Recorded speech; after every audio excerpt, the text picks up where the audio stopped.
Your Honors, in this venue, Despite President I Duterte's announce declaration my this week that he would part company with the United States and join with China and even Russia, most of his compatriots are skeptical.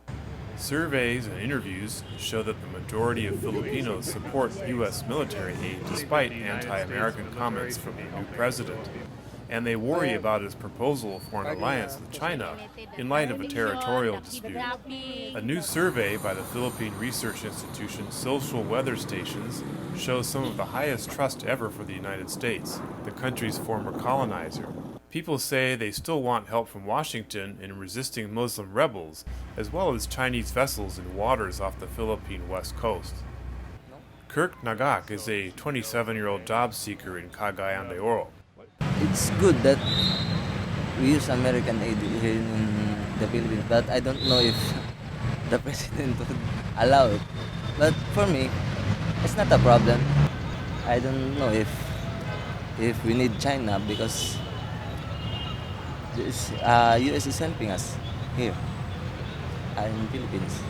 I don't know if we need China because this US is helping us here.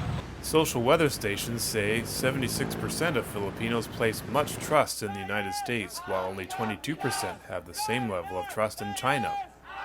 But Duterte says the military exercises with the U.S. this month are the last.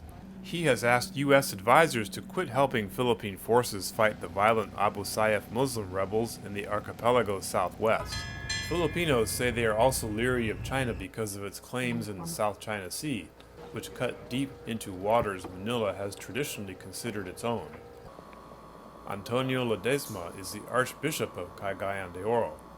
Well, I think we're all concerned about the encroachment of China on the offshore islands of the Philippines. So I think that has to be a balancing factor, even if we open relations with China. Maybe the statements of the president have to be taken with a grain of salt. Some people are prepared to give China the benefit of the doubt. They note China has a reputation for investing in developing countries rather than just handing them aid. The Philippines needs new infrastructure and factory investment to grow an economy fueled largely by overseas remittances and back-office work for multinationals. Still, an economist observing Duterte's Beijing visit says China can offer tourists and infrastructure financing, but warns it may come at a political cost. Ralph Jennings for VOA News, Cagayan de Oro, the Philippines.